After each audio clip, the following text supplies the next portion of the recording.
कोदा पीर दे गुरुद्वारे च जिहड़ी खबर मुताबक PTI दी बकरीद वाले दिन बकरीद दा जदों दिन बीत गया तो शाम नूं गुरुद्वारे दी हदूद च किसी ने जिहड़ा वो मास मीट जिहड़ा वो अंदर सुट्टिया।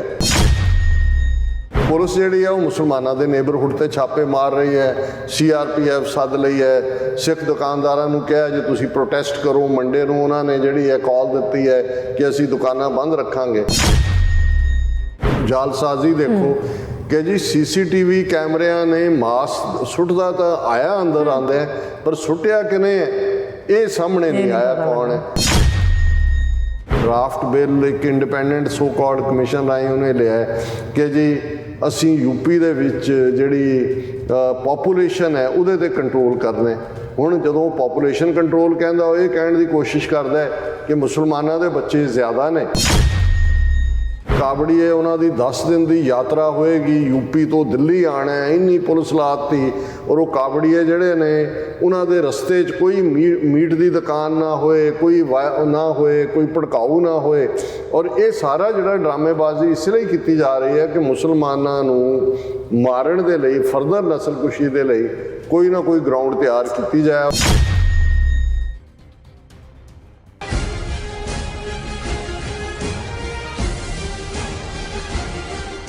Viewers welcome back to programme. So viewers UP के हवाले नाल गलबात करन जा रहे हैं कि यूं जापदा है कि यूपी विच भविख दीआं चोणां जितण लई गुंडे आदित्यनाथ योगी वालों सिखां अते मुसलमानां विच फसाद करवाउण लई माहौल जिहड़ा ओह तैयार किया जा रहा है।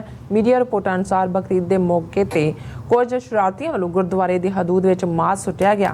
सो इस खबर नाल उस इलाके में जिहड़ी बड़ी है बेचैनी जिहड़ी ओह फैली हुई है और पुलिस दे CRPF जिहड़े ने ओह बल्दी ते तेल पाउण दी जिहड़ी है ਉਹ ਕੰਮ ਕਰ ਰਹੇ ਨੇ ਕੋਸ਼ਿਸ਼ ਕਰ ਰਹੇ ਨੇ। ਸੋ ਇਸ ਬਾਰੇ ਆਪਾਂ ਗੱਲਬਾਤ ਕਰਨ ਜਾ ਰਹੇ ਹਾਂ। ਸੋ ਅਸੀਂ ਚਾਹਾਂਗੇ ਕਿ ਤੁਸੀਂ ਇਸੇ ਤਰ੍ਹਾਂ ਬਣੇ ਰਹਿਣਾ ਦੇਖਣ ਸੁਣ ਲਈ ਜਾਂ ਲਿਖਣ ਲਈ ਤੁਹਾਡਾ ਸਭ ਦਾ ਬਹੁਤ ਬਹੁਤ ਧੰਨਵਾਦ ਜੀ। ਡਾਕਟਰ ਸਾਹਿਬ ਕੀ ਵਿਚਾਰਾਂ ਨੇ? ਦੇਖੋ ਸਾਡੇ ਵੀ YouTube ਤੇ ਜਦੋਂ ਲਾਈਵ ਚੱਲ ਰਿਹਾ ਹੁੰਦਾ ਹੈ ਔਰ ਬਾਅਦ ਦੇ ਵਿੱਚ ਰੈਗੂਲਰ ਜਦੋਂ ਅਪਲੋਡ ਹੋ ਜਾਂਦੀ ਹੈ YouTube ਦੇ ਉੱਤੇ ਵੀਡੀਓ ਤੇ 2-3 ਕਮੈਂਟ ਜ਼ਰੂਰ ਇਸ ਕਿਸਮ ਦੇ ਹੁੰਦੇ ਨੇ ਜੀ ਤੁਹਾਨੂੰ ਮੁਸਲਮਾਨਾਂ ਦਾ ਇੰਨਾ ਦਰਦ ਕਿਉਂ ਹੈ, ਤੁਹਾਨੂੰ ਉਹਨਾਂ ਦੀ ਪੀੜ ਕਿਉਂ ਹੁੰਦੀ ਹੈ, ਤੁਹਾਨੂੰ ਤਾਂ ਕੁਝ ਨਹੀਂ ਕਿਹਾ ਮੋਦੀ ਨੇ। फिर ये भी ने जिहड़े पाकिस्तान नाल जां ISI नाल जोड़ दिंदे ने कि जी ये तां तुहाडा पेड काम है। हुण असीं ये देखदे हां भी ये गल हिंदू तवीआं नूं बहुत तकलीफ दे रही है कि जिहड़ा प्रोपेगेंडा जो हिंदूत्ववादी विचारधारा वाले जदों सिख धर्म नूं प्रेजेंट करदे ने अड मजहब के तौर पर नहीं उन्होंने एक लहर के तौर पर प्रेजेंट करते हैं जिहड़ी वास्ट हिंदूत्व के समुंदर च उठी एक लहर है और उन्होंने अगों एक खड़कधारी बांह हिंदुआं दी बना के कि जी देखो ये तो इस्लाम के खिलाफ मुगलों के जुल्मां के खिलाफ हिंदुआं की रखिया लई बने सी और वो एक्सपैक्ट करते हैं कि सिख उन्हां दी ये डर्टी हिंदूत्ववादी आइडियोलॉजी नूं अगे हो के जिहड़ा है वो जिहड़ा नफरत ते बेस्ड है वो मुसलमानां दे खिलाफ ईसाइयां दे खिलाफ हिंसा करन उहदे लई बहुत वारी भड़काट दीआं कार्रवाइयां इन्हां ने ਜਿਹੜੀਆਂ ਨੇ ਉਹ ਕੀਤੀਆਂ ਨੇ ਪਾਸਟ ਦੇ ਵਿੱਚ ਵੀ। ਲੇਕਿਨ ਮੈਂ ਸਮਝਦਾ ਹਾਂ ਵੀ ਸਿੱਖ ਕੌਮ ਜਿਹੜੀ ਵਕਤ ਦੇ ਨਾਲ ਔਰ ਖਾਸ ਤੌਰ ਤੇ 47 ਤੋਂ ਬਾਅਦ ਸ਼ਾਇਦ 47 ਦੇ ਦੌਰ ਦੀ ਲੀਡਰਸ਼ਿਪ ਜੇ ਸਾਡੀ ਇਹਨਾਂ ਬ੍ਰਾਹਮਣਵਾਦੀਆਂ ਦੀ ਇਸ ਖੇਡ ਨੂੰ ਸਮਝ ਆਉਂਦੀ ਤੇ ਅਸੀਂ ਅੰਗਰੇਜ਼ਾਂ ਦੀ ਗੁਲਾਮੀ ਤੋਂ ਬਾਅਦ ਇੱਕ ਦੂਸਰੀ ਗੁਲਾਮੀ ਦਾ ਸ਼ਿਕਾਰ ਨਾ ਹੁੰਦੇ। ਉਹ ਵਕਤ ਤਾਂ ਅਸੀਂ ਗਵਾ ਲਿਆ ਪਰ ਇਹਨਾਂ 75 ਸਾਲਾਂ 'ਚ ਇਹਨਾਂ ਦੇ ਨਾਲ ਰਹਿ ਕੇ ਖਹਿ ਕੇ ਇਹਨਾਂ ਦਾ ਰਾਜ ਭਾਗ ਦੇਖ ਕੇ ਇੱਕ ਸਿੱਖਾਂ ਦਾ ਐਨਲਾਈਟਨਡ ਤਬਕਾ ਜਿਹੜਾ ਹੈ ਉਹਨੂੰ ਚੰਗੀ ਤਰ੍ਹਾਂ ਸਮਝ ਆ ਗਈ ਹੈ ਕਿ ਭਾਈ ਇਹ ਕਿੰਨੇ ਵੱਡੇ ਦੁਸ਼ਮਣ ਨੇ ਸਿੱਖ ਥਾਟ ਦੇ ਔਰ ਕਿਵੇਂ ਸਾਨੂੰ ਇਹ ਸ਼ਾਸਤਰ ਔਰ ਸ਼ਸਤਰ ਦੋਨਾਂ ਦੇ ਨਾਲ ਹੀ ਨਿਗਲਣਾ ਚਾਹੁੰਦੇ ਨੇ। ਹੁਣ ਇਸ ਸਾਰੇ ਕੰਟੈਕਸਟ ਦੇ ਚੱਲਦੇ ਹਾਂ ਅਸੀਂ ਦੇਖਦੇ ਹਾਂ ਵੀ ਇਹੀ ਕਾਰਨ ਸੀ ਕਿ ਜੇ CAA ਕਾਨੂੰਨ ਇਹ ਲਿਆਏ ਸਿਟੀਜ਼ਨਸ਼ਿਪ ਅਮੈਂਡਮੈਂਟ ਐਕਟ ਤੇ ਸਿੱਖ ਮੁਸਲਮਾਨ ਭਰਾਵਾਂ ਭੈਣਾਂ ਦੇ ਨਾਲ ਖਲੋਤੇ ਸ਼ਾਹੀਨ ਬਾਗ 'ਚ ਵੀ ਲੰਗਰ ਔਰ ਜਦੋਂ ਕਸ਼ਮੀਰ ਦਾ दर्जा ख़त्म करके आर्टिकल 370 भारत भर च कश्मीरी बच्चे बच्चियां नूं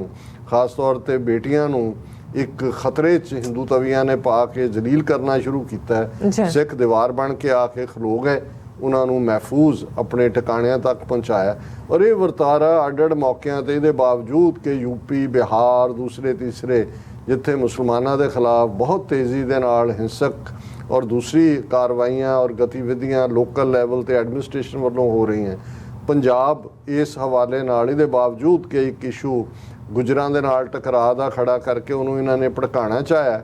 ਉਸ ਤੋਂ ਪਹਿਲਾਂ ਜਦੋਂ ਕੋਵਿਡ-19 ਚੱਲ ਰਿਹਾ ਸੀ, ਜਿਹੜੇ ਕੁਝ ਹਿੰਦੂ ਮੈਜੋਰਿਟੀ ਪਿੰਡ ਹੁਸ਼ਿਆਰਪੁਰ ਜ਼ਿਲ੍ਹੇ ਦੇ ਹਿਮਾਚਲ ਨਾਲ ਲੱਗਦੇ ਨੇ, ਉਹਨਾਂ ਦੇ ਵਿੱਚ ਇਹਨਾਂ ਨੇ ਇਸ ਕਿਸਮ ਦਾ, ਕਿਉਂਕਿ ਤਬਲੀਗੀ ਜਿਹਾਦ ਕਹਿ ਕੇ ਜਾਂ ਕਰੋਨਾ ਜਿਹਾਦ, ਤਬਲੀਗੀਆਂ ਦੀ ਮੀਟਿੰਗ ਸੀ ਦਿੱਲੀ 'ਚ, ਉਹਨੂੰ ਕਰੋਨਾ ਜਿਹਾਦ ਦਾ ਨਾਂ ਦੇ ਕੇ ਉੱਥੇ ਉਹਨਾਂ ਨੇ ਕੋਸ਼ਿਸ਼ ਕੀਤੀ ਕਹਿਣ ਦੀ ਕਿ ਜੀ ਇਹ ਮੁਸਲਮਾਨ ਜਿਹੜੇ ਨੇ ਗੁੱਜਰ ਔਰ ਦੂਸਰੇ ਇਹ ਦੁੱਧ ਦੇ ਵਿੱਚ ਥੁੱਕਦੇ ਨੇ, ਇਹਨਾਂ ਤੋਂ ਮਤ ਖਰੀਦੋ ਇਹ। ਪਰ ਸਿੱਖ ਨੌਜਵਾਨ ਉਹਨਾਂ ਪਿੰਡਾਂ ਦੇ ਵਿੱਚ ਪਹੁੰਚੇ ਔਰ ਉਹਨਾਂ ਨੇ ਗੁਰਦੁਆਰੇ ਦੇ ਸਪੀਕਰ ਤੋਂ ਐਲਾਨ ਕੀਤਾ ਕਿ ਖਬਰਦਾਰ। ਸੋ ਇਹਨਾਂ ਦਾ ਪੰਜਾਬ ਦੇ ਵਿੱਚ ਇਹ ਜ਼ੋਰ ਚੱਲਿਆ ਨਹੀਂ ਹੈ। ਔਰ ਹੁਣ ਵੀ ਕਿਉਂਕਿ ਬਕਰੀਦ ਹੋ ਕੇ ਹਟੀ ਹੈ, ਮਲੇਰਕੋਟਲਾ ਜਿਹੜਾ ਉਹ ਮੁਸਲਮਾਨ ਮੈਜੋਰਿਟੀ ਟਾਊਨ ਹੈ, ਔਰ ਅਸੀਂ ਇਹ ਵੀ ਦੇਖਿਆ ਕਿ ਮਲੇਰਕੋਟਲੇ ਦੇ ਮੁਸਲਮਾਨਾਂ ਨੇ ਕਿਵੇਂ ਇਸ ਵਾਰ ਸਰ ਸਿਮਰਨਜੀਤ ਸਿੰਘ ਮਾਨ ਜਿਹੜੇ ਖਾਲਿਸਤਾਨ ਦੇ ਝੰਡਾ ਬਰਦਾਰ ਨੇ, ਉਹਨਾਂ ਨੂੰ ਜਿਹੜਾ ਵੋਟਾਂ ਪਾਈਆਂ ਨੇ।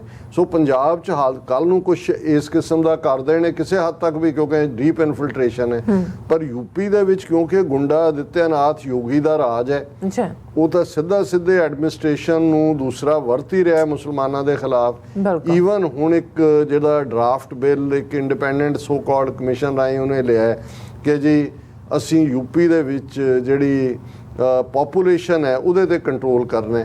ਹੁਣ ਜਦੋਂ ਪੋਪੂਲੇਸ਼ਨ ਕੰਟਰੋਲ ਕਹਿੰਦਾ, ਉਹ ਇਹ ਕਹਿਣ ਦੀ ਕੋਸ਼ਿਸ਼ ਕਰਦਾ ਹੈ ਕਿ ਮੁਸਲਮਾਨਾਂ ਦੇ ਬੱਚੇ ਜ਼ਿਆਦਾ ਨੇ ਔਰ ਅਸੀਂ ਜਿਹੜਾ 2 ਚਾਈਲਡ ਪਾਲਿਸੀ ਲਾਗੂ ਕਰਨੀ ਹੈ, ਜਿਹੜਾ ਸਰਕਾਰੀ ਨੌਕਰੀਆਂ 'ਚ 2 ਤੋਂ ਜ਼ਿਆਦਾ ਬੱਚੇ ਹੋਣ, ਉਹਦੀ ਇਨਕਰੀਮੈਂਟਾਂ ਨਹੀਂ ਮਿਲਣਗੀਆਂ, ਉਹਨੂੰ ਉਹਦਾ ਫਲਾਣਾ ਨਹੀਂ ਢਿਮਕਾ ਨਹੀਂ। ਹਾਲਾਂਕਿ ਜਦੋਂ ਅਸੀਂ ਇਹਨਾਂ ਦਾ ਡਾਟਾ ਜਾਂ ਦੂਸਰਾ ਦੇਖਦੇ ਹਾਂ, ਇਹਦੇ 'ਚ ਕੋਈ ਸ਼ੱਕ ਨਹੀਂ ਕਿ ਯੂਪੀ ਦੇ ਵਿੱਚ 2.1 ਜਿਹੜਾ ਗਰੋਥ ਰੇਟ ਹੈ, ਪਰ ਉਹ ਇਕੁਅਲ ਹੈ ਹਿੰਦੂਆਂ ਔਰ ਮੁਸਲਮਾਨਾਂ ਦੇ ਵਿੱਚ।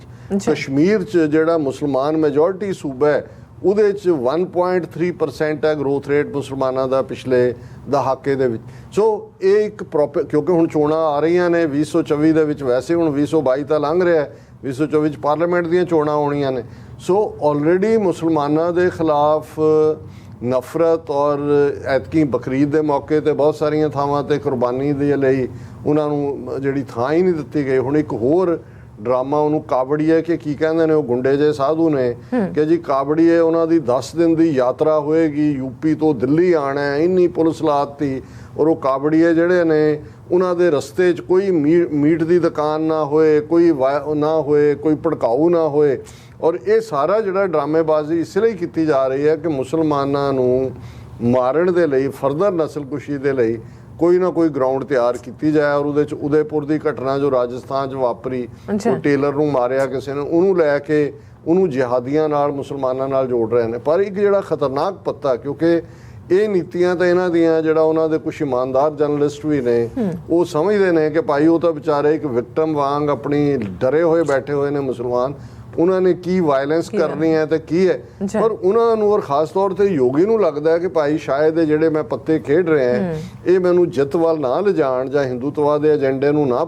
ਹੁਣ ਉਹਨਾਂ ਨੇ ਸਿੱਖ ਫੈਕਟਰ ਨੂੰ ਜਿਹੜਾ ਹੈ ਪੰਜਾਬ 'ਚ ਤਾਂ ਨਹੀਂ ਕਾਮਯਾਬ ਹੋਏ, ਯੂਪੀ ਦੇ ਵਿੱਚ ਕਰਨ ਦੀ ਕੋਸ਼ਿਸ਼। ਔਰ ਇਹ PTI ਦੀ ਖਬਰ ਹੈ ਕਿ ਯੂਪੀ ਦੇ ਬਰੇਲੀ ਸ਼ਹਿਰ ਦੇ ਵਿੱਚ, ਹੁਣ ਬਰੇਲੀ ਨਾਲ ਜਦੋਂ ਅਸੀਂ ਦੇਖਦੇ ਹਾਂ ਤੇ ਇਹ ਇੱਕ ਇੰਪੋਰਟੈਂਟ ਸਿਟੀ ਹੈ, ਇਹਦੇ ਨਾਲ ਜੁੜੇ ਹੋਏ ਕਿੰਨੇ ਫਿਲਮ ਇੰਡਸਟਰੀ ਦੇ ਗੀਤ ਨੇ, ਕਿੰਨਾ ਕੁਛ ਹੈ। ਔਰ ਇਹ ਮੁਸਲਮਾਨ ਮੈਜੋਰਿਟੀ ਕਾਫੀ ਮਹੱਲੇ ਨੇ, ਔਰ ਉਹਨਾਂ ਦਾ ਇੱਕ ਮਹੱਲਾ ਕੋਹਦਾ ਪੀਰ ਹੈ ਜਿੱਥੇ ਜ਼ਾਹਰ ਹੈ 47 ਤੋਂ ਬਾਅਦ ਸਿੱਖ ਵੀ ਜਾ ਕੇ ਆਬਾਦ ਹੋਏ ਬਰੇਲੀ 'ਚ, ਕਾਰੋਬਾਰੀ ਨੇ, ਉਹਨਾਂ ਦੀਆਂ ਜਿਹੜੀਆਂ ਦੁਕਾਨਾਂ ਨੇ।